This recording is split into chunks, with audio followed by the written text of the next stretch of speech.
Welcome to keep learning. मैं हीना सिंह आपका एक बार फिर से स्वागत करती हूँ आपके अपने यूट्यूब चैनल कीप लर्निंग पर। जैसा कि फ्रेंड्स हमारी आधुनिक भारत की जो सीरीज चल रही थी उसका आज हमने जो टॉपिक लिया है वो लिया है सामाजिक धार्मिक सुधार आंदोलन। इससे पहले भी इस टॉपिक के 2 वीडियो अपलोड किए जा चुके हैं जिसमें हमने कुछ संस्थापकों के बारे में, उनसे रिलेटेड संस्थाएं जो समाज सुधारक हुए, उन्होंने जो संस्थाएं स्थापित करी उनके बारे में हमने डिटेल में पढ़ा है। आज का जो वीडियो हमने ये लिया है इसमें सारे जो संस्थाएं हैं, जो इम्पोर्टेंट संस्थाएं हैं जो पेपर में पूछी जाती है तथा उनके संस्थापकों के बारे में थोड़ा सा जानकारी प्राप्त करने की प्रयास एक किया गया है। तो फ्रेंड्स चलिए आज का अपना टॉपिक हम स्टार्ट करते हैं। सबसे पहले ब्रह्म समाज। ब्रह्म समाज इसकी स्थापना 1828 में राजा राम मोहन राय के द्वारा की गई। राजा राम मोहन राय ने 1828 ईस्वी में ब्रह्म समाज की स्थापना करी। राजा राम मोहन राय ने सती प्रथा का विरोध किया, बाल विवाह का विरोध किया। उस समय जो भारत में कुछ कुरीतियां थी, जो धार्मिक कुछ परंपराएं, जो गलत परंपराएं चली आ रही थी, उन सबका समाज सुधारकों द्वारा विरोध किया गया। तो उन्हीं के बारे में आज हम पढ़ रहे हैं। तो राजा राम मोहन राय ने भी सती प्रथा का विरोध किया था और इन्हीं के प्रयास से, राजा राम मोहन राय के प्रयास से 1829 ईस्वी में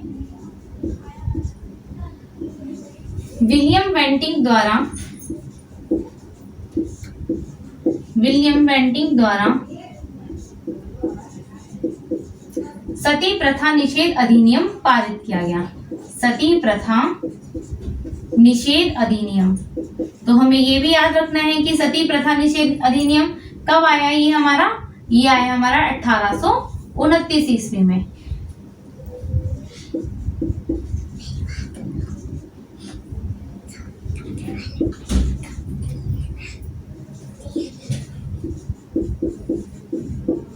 अधिनियम पारित किया गया।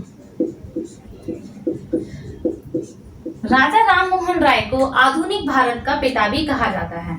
आधुनिक भारत में जो सुधार किए, सबसे पहले कार्य इन्हीं के द्वारा आरंभ किया गया, इसीलिए इन्हें आधुनिक भारत के पिता के नाम से भी जाना जाता है।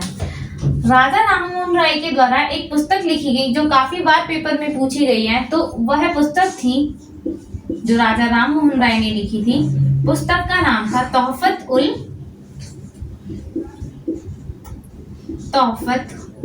उल मुवाहिदीनी।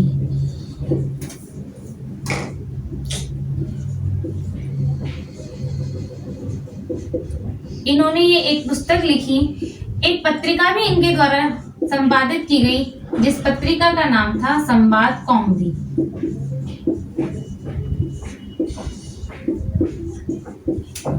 तो ये राजा राम मोहन द्वारा समाज हित में किए गए कुछ कार्य थे।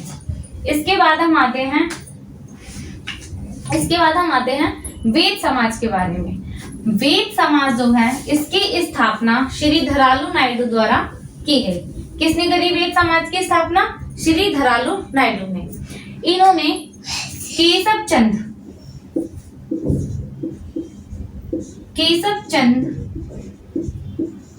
के समर्थन से,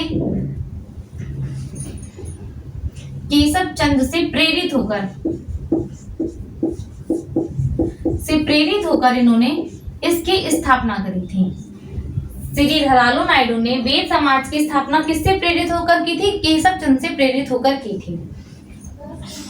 वेद समाज को दक्षिण भारत का ब्रह्म समाज भी कहा जाता है। इसे दक्षिण भारत के ब्रह्म समाज के नाम से भी जाना जाता है। तो अगर पूछे कि दक्षिण भारत का ब्रह्म समाज किसे कहा जाता है, तो किसे कहा जाता है? वेद समाज को, जिसकी स्थापना किसके द्वारा की गई? श्री धरालू नायडू द्वारा। और किससे प्रेरित होकर करी? इन्होंने केशव चंद से प्रेरित होकर इस समाज की स्थापना करी। दक्षिण भारत का ब्रह्म समाज।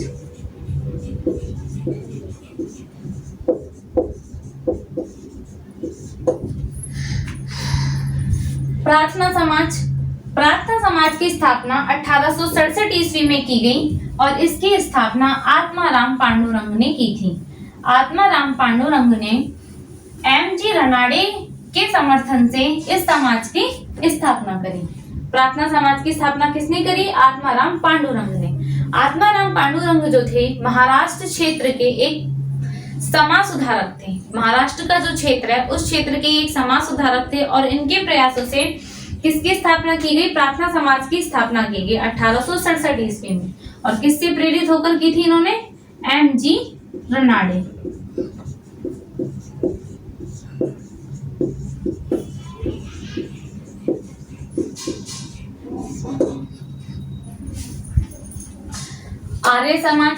आर्य समाज की स्थापना दयानंद सरस्वती द्वारा की गई। दयानंद सरस्वती के बारे में हमने पढ़ा था। इन्होंने वेदों पर अधिक बल दिया। इन्होंने कहा कि वेद जो है वो ज्ञान का खजाना है, हमें वेदों की ओर लौटना चाहिए। ये इनके द्वारा दिया गया एक स्लोगन है कि वेदों की ओर लौटो। वेदों की ओर लौटो स्लोगन किसने दिया था? दयानंद सरस्वती ने। इन्होंने आर्य समाज की स्थापना करी। इनके द्वारा एक पुस्तक भी लिखी गई जो काफी प्रचलित पुस्तक है, जिसका नाम क्या है? सत्यार्थ प्रकाश। तो ये जो सत्यार्थ प्रकाश है ये दयानंद सरस्वती द्वारा लिखी गई।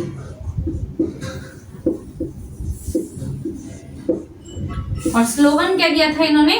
वेदों की ओर लौटो।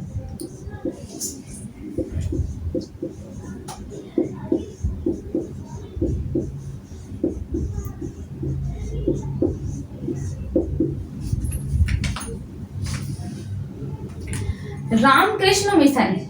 रामकृष्ण मिशन की स्थापना स्वामी विवेकानंद द्वारा की गई। स्वामी विवेकानंद जी के जो गुरु थे उनका नाम था रामकृष्ण परमहंस और उन्हीं के नाम पर इन्होंने, स्वामी विवेकानंद ने अपने गुरु के नाम पर ही रामकृष्ण मिशन की स्थापना की। स्वामी विवेकानंद को भारत का आध्यात्मिक गुरु भी कहा जाता है। भारत के आध्यात्मिक गुरु के नाम से भी किसको जाना जाता है? स्वामी विवेकानंद को।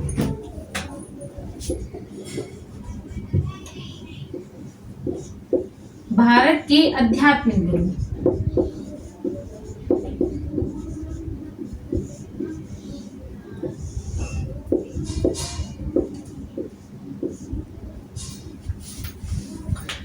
शारदा सदन की स्थापना पंडिता रमाबाई द्वारा की गई थी। शारदा सदन जो था वो एक तरीके से विधवाओं का आश्रम था, जहां पर विधवा महिलाएं आकर अपने जीवन को व्यतीत कर सकती थी। इस आश्रम की स्थापना पंडिता रमाबाई के द्वारा की गई थी। तो ये जो शारदा सदन है वो क्या था? एक विधवा आश्रम था।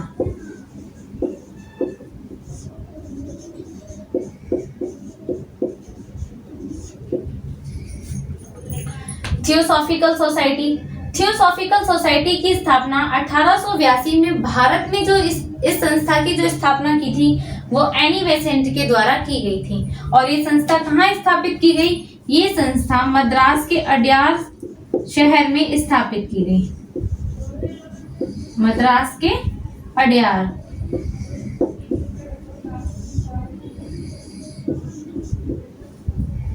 में ये संस्था स्थापित की गई किसके द्वारा? एनी बेसेंट द्वारा।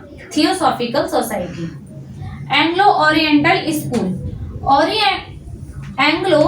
ओरिएंटल स्कूल जो है इसकी स्थापना सर सैयद अहमद खां ने की थी। सर सैयद अहमद खां मुसलमानों के समाज सुधारक थे। इन्होंने मुसलमानों के लिए विज्ञान शिक्षा प्राप्त करने के लिए उन्हें प्रेरित किया और इन्होंने महिलाओं की शिक्षा पर जोर दिया और इन्होंने मुसलमानों को शिक्षित करने के लिए एक विद्यालय की स्थापना करी जिसका नाम क्या था? Anglo oriental school. आज के समय में इसी एंग्लो ओरिएंटल स्कूल को अलीगढ़ मुस्लिम यूनिवर्सिटी के नाम से भी जाना जाता है। तो ये जो एंग्लो ओरिएंटल स्कूल है आज इसे किस नाम से जाना जाता है? इसे जाना जाता है अलीगढ़ मुस्लिम विश्वविद्यालय। आज ये विश्वविद्यालय में परिवर्तित हो चुका है। अलीगढ़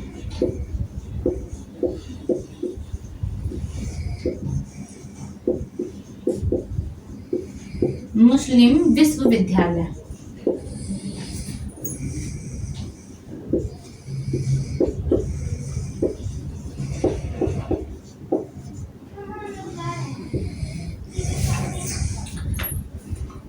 अब आते हैं हम सत्यशोधक समाज। सत्यशोधक समाज की स्थापना ज्योतिराव फूले के द्वारा की गई थी। ज्योतिराव फूले ने निम्न जाति या दलित जाति के लोगों के उत्थान के लिए कई कार्य किए तथा निम्न जाति की बच्चियों के लिए विद्यालयों की स्थापना करी। इन्होंने दलित वर्ग की जो लड़कियां थीं उनको शिक्षित करने के लिए प्रयास किए और उनके लिए कई विद्यालयों की स्थापना करी। इनकी पत्नी थी ज्योतिराव फूले की पत्नी सावित्रीबाई। इन्होंने भी अपना जीवन एक मिशन की तरह व्यतीत करा और उन्होंने दलित बच्चियों को प्रेरित करने के लिए, उन्हें शिक्षित करने के लिए विद्यालय की स्थापना करी। इनके द्वारा दलित बच्चों के लिए पुणे में पहला विद्यालय खोला गया। इनकी वाइफ जो थी सावित्रीबाई, उनके द्वारा पुणे में पहला विद्यालय खोला गया था। किसके लिए? लड़कियों की शिक्षा के लिए, लड़कियों को शिक्षित करने के लिए। इसी प्रकार कुछ अन्य भी समाज सुधारक हुए, जैसे ईश्वरचंद विद्यासागर। ईश्वरचंद विद्यासागर ने विधवा पुनर्विवाह का समर्थन किया। ईश्वरचंद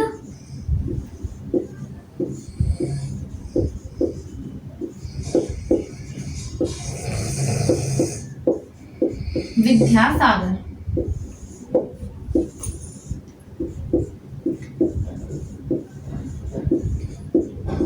विधवा पुनर्विवाह, हमें याद रखना है विधवा पुनर्विवाह का समर्थन किसने किया था? ईश्वरचंद विद्यासागर ने। और सती प्रथा का समर्थन किसने किया था? राजा राममोहन राय ने। और राजा राममोहन राय के द्वारा से ही सती प्रथा निषेध कानून आया और ईश्वरचंद विद्यासागर के प्रयास से विधवा पुनर्विवाह अधिनियम आया था।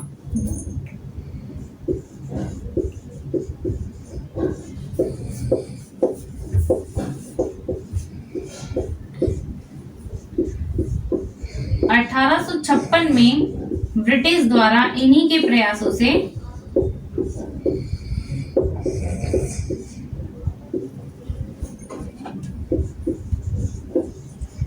विधवा पुनर्विवाह कानून लाया गया।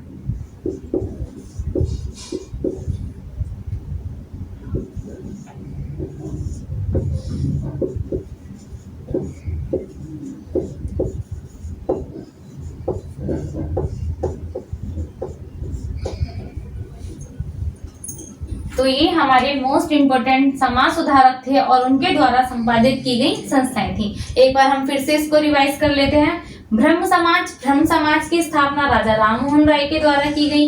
वेद समाज की स्थापना श्री धरालू नायडू द्वारा की गई और केशव चंद से प्रेरित होकर इन्होंने इस समाज की स्थापना करी थी। प्रार्थना समाज की स्थापना आत्माराम पांडुरंग के द्वारा की गई और इन्होंने एम.जी. रनाडे के समर्थन से, महादेव गोविंद रनाडे के समर्थन से प्रार्थना समाज की स्थापना करी। ये महाराष्ट्र क्षेत्र के समाज सुधारक थे। आर्य समाज की स्थापना दयानंद सरस्वती के द्वारा की गई। दयानंद सरस्वती के बारे में हमें जो मेन याद रखना है वो 2 पॉइंट, एक इनका स्लोगन वेदों की ओर लौटो और दूसरी इनके द्वारा लिखी गई पुस्तक सत्यार्थ प्रकाश। रामकृष्ण मिशन स्वामी विवेकानंद के द्वारा स्थापित किया गया। जो रामकृष्ण, ये जो इन्होंने नाम दिया, ये अपने गुरु के नाम पर ही इन्होंने इसका नाम दिया। शारदा सदन, ये पंडिता रमाबाई द्वारा स्थापित एक संस्था थी। ये एक तरीके से विधवा आश्रम था। थियोसॉफिकल सोसाइटी की स्थापना जो भारत में हुई वो 1882 में हुई और एनी बेसेंट ने इसकी स्थापना करी मद्रास के अडयार शहर में। एंग्लो ओरिएंटल स्कूल की स्थापना सर सैयद अहमद खान द्वारा की गई। आज के समय में इसे क्या कहा जाता है? अलीगढ़ मुस्लिम यूनिवर्सिटी के नाम से इसे जाना जाता है। सत्य शोधक समाज की स्थापना ज्योतिराव फूले के द्वारा की गई। इन्होंने दलित वर्ग के लोगों के उत्थान के लिए समाज हित में कई कार्य किए और दलित बच्चों की शिक्षा के लिए इन्होंने विद्यालय खोले। तो ये था आज का हमारा टॉपिक। आई होप आपको ये टॉपिक जरूर पसंद आया होगा। तो प्लीज इसे लाइक और सब्सक्राइब करना ना भूलें। Thank you so much.